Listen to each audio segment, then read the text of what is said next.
She was waiting quietly in the corner of the courtroom, her wheelchair parked neatly beside her, service dog calmly resting at her feet. At 35 years old, with her dark hair pulled back tight and eyes that held a hint of something fierce behind quiet composure, no one in that sterile room had any reason to pay her much attention. She wore a simple gray sweater, sleeves pushed up just enough to reveal a faded tattoo curling around her wrist, a snake coiled tightly, its fangs bared, shadows of green and black ink weaving together in a pattern unfamiliar to most. The judge glanced over at her, a faint smirk crossing his face as he noticed the dog, a big golden service animal with a patch on its harness that read "Service Dog, Do Not Pet." He chuckled quietly under his breath, barely suppressing a laugh that grew louder when he leaned forward and said, "What's this? A courtroom or a pet show? Shouldn't you be at home with your little friend?" The words sliced through the silent room and landed hard against her tall but bruised pride. No one else said a word, most likely afraid to challenge the judge, but the derision hung there heavy like smoke. She didn't respond. She never did. It wasn't the first time someone made a joke about her disability or her dog, her companion through years of quiet fights no one else could see. The nerve damage in her legs meant she relied on that dog as much as her wheelchair now. But if the judge thought her dependence made her weak, he was dead wrong. The tight-knit crowd settled uncomfortably, hushed whispers threading under the sharp slam of the gavel. It was about to get worse, and better, in ways no one in that courtroom could have imagined. The man at the bench had no idea who he was mocking. No idea that the snake tattoo was the emblem of the elite Viper Squad, the covert Green Beret unit that operated deep behind enemy lines in some of the most dangerous conflict zones of the last decade. He didn't know that she was Sergeant First Class Kara Viper Thompson, decorated Special Forces operator who had spent 6 years playing a deadly game in Afghanistan where every mission teetered on the edge of life and death. No, to the judge and nearly everyone else, she was just the disabled woman with the dog, an inconvenience. In their orderly court process, an easy target for a cheap laugh. What happened next changed everything. The courtroom doors burst open 10 minutes later, punctuated by the sound of heavy boots on the marble floor. 50 Green Berets, most wearing civilian clothes, but all carrying the unmistakable stoic presence of warriors who had seen battlefields most people only read about. They were quiet but commanded attention, men and women scarred by war, their faces revealing years of sacrifice etched deep into lines of grit and resilience. Every eye in the room shifted uncomfortably as the group moved forward like a tide of steel, washing over the judge's smug expression. The lead man stepped up to the bench, a tall lieutenant colonel with a sharp gaze and a ribbon cluster that told stories of bravery and leadership far beyond courtroom protocols. He spoke low but clear. "Your Honor, with all due respect, I believe you owe this woman more than ridicule. You owe her your attention. Let me take you back to how it all began." Kara was 28 when she walked into the Special Forces training camp for the first time, fresh from the streets of Baltimore with nothing but determination and a name that would soon become legend. She stood 5 feet 7 inches tall, lean but strong, with a wolf-like intensity in her eyes and a scar just above her right eyebrow, the souvenir of her first combat mission that didn't break her but forged the steel within. Years later, that same steel would be tested in ways no one could prepare for, not even the toughest Green Beret instructors. Her transformation from a frontline operator to a disabled veteran wasn't just a chapter. It was a battle all its own. In a covert mission 5 years ago, deep in the remote valleys of eastern Afghanistan, Kara's team was tasked with neutralizing a high-value target who was orchestrating attacks on coalition forces. The operation went sideways when an IED detonated near her vehicle, so close that the blast tore through her legs, shattering bones and severing nerves. Her teammates fought to save her, holding the perimeter as medevacs scrambled in through a hailstorm of bullets and chaos. When she woke up in the military hospital weeks later, the doctors gave her the grim truth: she'd never walk again. But never wasn't a word she accepted. Not then, not ever. While she grappled with her new reality, training herself to live again with the aid of a service dog she would name Titan, the values of discipline and perseverance planted during countless drills propelled her forward. Each morning she pushed her wheelchair down the fluorescent-lit halls of the VA hospital where she worked now, cleaning quietly, keeping her head down, but never invisible. Her coworkers saw her as a fixture of the place, steady and unassuming, never guessing the fury that simmered beneath that calm exterior. For 3 years, Kara had swept those floors, mopped those corridors, and resisted the invisible weight of pity and ignorance. Her dog, Titan, was more than a companion. He was her protector and a symbol of the warrior she still was inside, sharp, alert, ready. But then the judge laughed, and the room's quiet fractured like glass breaking underfoot. When he mocked her service dog, it wasn't just a moment of disrespect. It was a rupture in a fragile piece she'd fought to build. He didn't see the patch Titan wore, an embroidered viper insignia quietly stitched onto the harness, a subtle mark of military brothers and sisters who understood, or the way she instinctively reached down, resting her hand on the dog's head, steadying herself for the storm to come.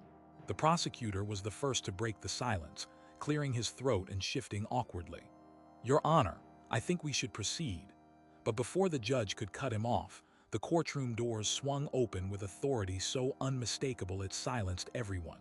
The air changed instantly as the 50 Green Berets filed in, each step resonant with unspoken command. A murmur spread among the spectators. These were not just any men and women. These were heroes forged in the fires of combat, many of whom owed their lives to the woman the judge had just demeaned.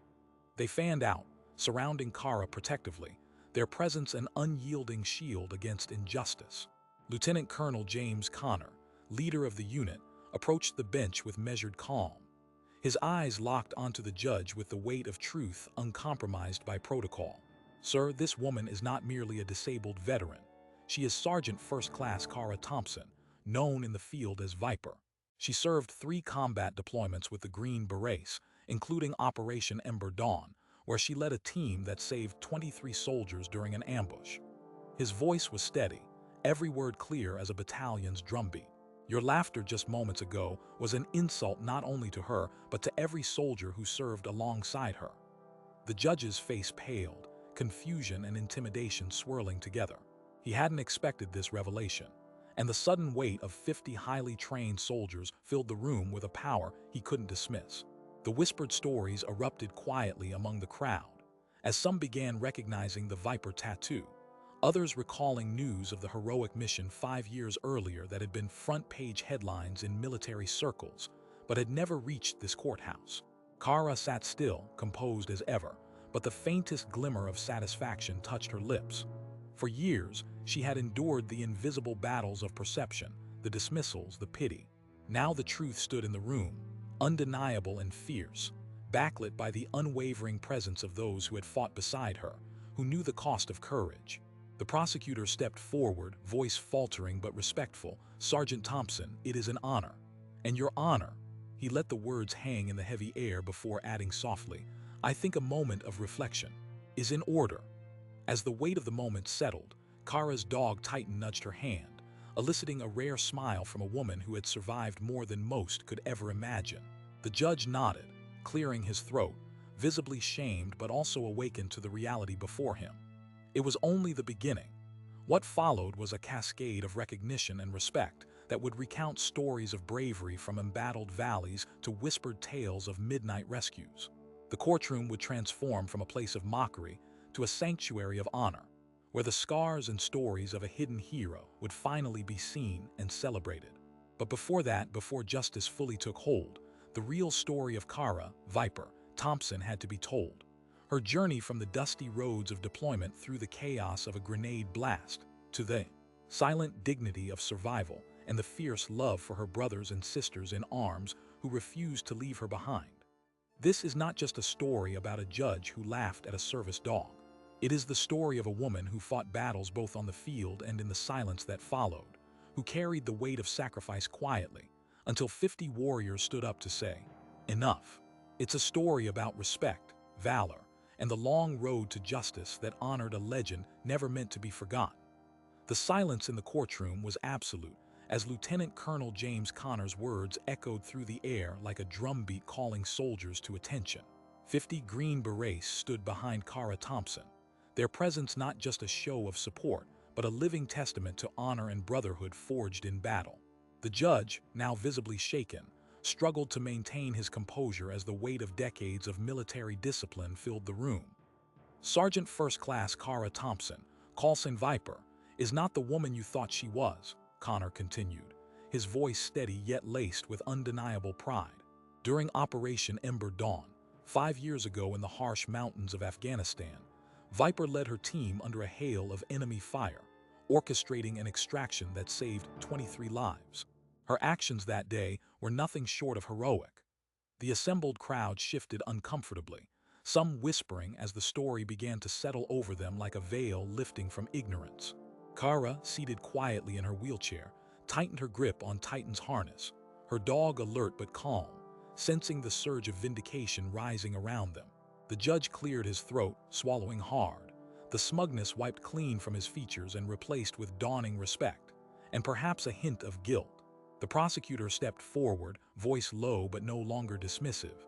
"Your Honor, I suggest we proceed with the utmost respect and with the full acknowledgement of Sergeant Thompson's service and sacrifice." The judge nodded slowly, voice rough when he finally spoke. "Sergeant Thompson, I apologize for my earlier conduct. It was inappropriate and unbecoming of this court." The words hung heavy and solemn, more than an apology, a recognition that had long been overdue. As murmurs of approval swept the room, Kara's eyes briefly met those of the lieutenant colonel leading the Green Berets, a quiet, wordless exchange that spoke volumes of shared battlegrounds and unyielding loyalty. But the story behind her silence, her unbowed spirit, was far from over. The transformation Kara had endured was not just physical but soul-deep. After the blast that severed her legs and stole part of her body's freedom, the years that followed were battles against despair as fierce as any firefight. Yet her mind stayed sharp, her spirit refused to break. She trained herself each day to master the wheelchair, to command her service dog Titan with a precision born of necessity and trust. Titan was not just a dog. The golden-furred guardian was her eyes, her balance, her shield against an often indifferent world. Together, they embodied resilience. What no one in this courtroom had grasped before was that Kara's service was ongoing. Beyond the firefights in the rugged Afghan terrain, she'd returned to the United States, wounded but undefeated, and dedicated herself to the care of others who shared her scars. For 3 years, she quietly served as a custodial worker at the VA hospital, a humble position she chose to stay close to the brotherhood and sisterhood of veterans, to offer an unspoken solidarity. Every sweep of her mop, every corner cleaned, was infused with the warrior's discipline and respect for the sacrifices of others. The judge's earlier snide remark about a pet show had been a cruel underestimation, built on ignorance and arrogance. He hadn't seen the embroidered Viper insignia sewn onto Titan's harness, a badge of elite special forces that few outside the circle understood. He hadn't seen the snake tattoo that curled fiercely around Kara's wrist, ink dark against pale skin, a mark of identity and pride disguised beneath a layer of quiet endurance. Nor had he grasped that the service dog was also a tactical partner trained in protecting her from sensory triggers, detecting threats, and guiding her with flawless loyalty. The lieutenant colonel's voice cut through the courtroom again as he detailed the mission that earned Kara the respect of 50 Green Berets, who had gathered not only as comrades, but as witnesses to injustice. During Operation Ember Dawn, her team was ambushed deep in enemy territory at 300 yards from the nearest friendly support. Despite losing both legs in the initial blast, Viper refused evacuation until her team was secure. She coordinated air support, rallied her men, and carried the wounded on her back to safety. The lives saved that day are a testament to her unparalleled courage and leadership. These were not just words. They were facts etched into military records, testimony of a woman who had risked everything and refused to be defined by her wounds. As murmurs rose into hushed awe, one of the Green Berets stepped forward, his gaze unwavering. "Your Honor, Sergeant Thompson's service dog is trained in 6 advanced protocols, including medical alert, explosive detection, and emotional support under combat conditions. To mock her and that dog is to mock the entire Special Forces community and every veteran who has fought for this country." The judge nodded again, a slow, solemn acknowledgement that this was no longer a courtroom but a hall of tribute. The murmurs grew as more guests in the gallery inched forward, many veterans whispering recognition, some with tears. The weight of silence was replaced by a palpable respect, the kind that passes silently between those who understand sacrifice. Kara's dog Titan leaned against her leg, tail thumping gently, sensing the shifting tides. She allowed herself a small smile, a rare and precious gift, before the judge finally banged the gavel with a firm, resolute sound.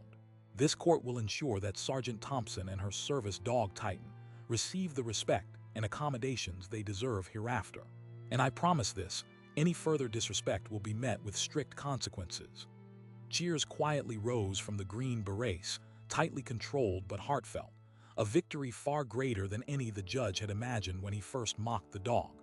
For Kara, it was more than justice. It was a long overdue recognition of the hidden heroism she carried every day. As the courtroom began to clear, Lieutenant Colonel Connor approached Kara, his voice steady and warm. "You never let them see the storm inside, Viper. But today they saw the truth." Kara nodded toward the men and women of the Viper squad still standing guard around her. "We don't leave our own behind, ever." Outside the courthouse, news crews gathered, breathless with the story that had unfolded. The disabled veteran who once faced ignorance and mockery, now embraced by the very force she had once led into battle. The media picked up on the emblematic Green Beret standing shoulder to shoulder, the shared respect that bridged civilian ignorance and military honor. Kara's story became a beacon for countless veterans facing invisibility or misunderstanding. Her victory was not only for herself, but for anyone who had ever been dismissed or ridiculed for what they endured in service and continued to endure in silence. It was a reminder that heroism rarely wears a uniform day to day, and that respect is hard-won but essential. In the months that followed, reforms were introduced in the courtroom and beyond to improve awareness and facilities for disabled veterans. Courts across the country received training to understand service animals, military injuries, and the invisible sacrifices carried by those like Kara Thompson. Her quiet fight had opened doors and hearts. At home, surrounded by Titan and a close-knit family of military brothers and sisters, Kara continued her daily life. A little slower, perhaps, but no less fierce. The scar above her right eyebrow remained, a tattoo of survival and strength, a reminder of battles fought on and off the field. She was just a janitor in a wheelchair with a dog by her side, until they saw her for what she truly was. Sergeant First Class Kara Viper Thompson, a warrior who refused to be broken, and whose courage rallied 50 Green Berets to stand tall in a courtroom where justice finally caught up with her. And in that moment, the laughter was silenced forever.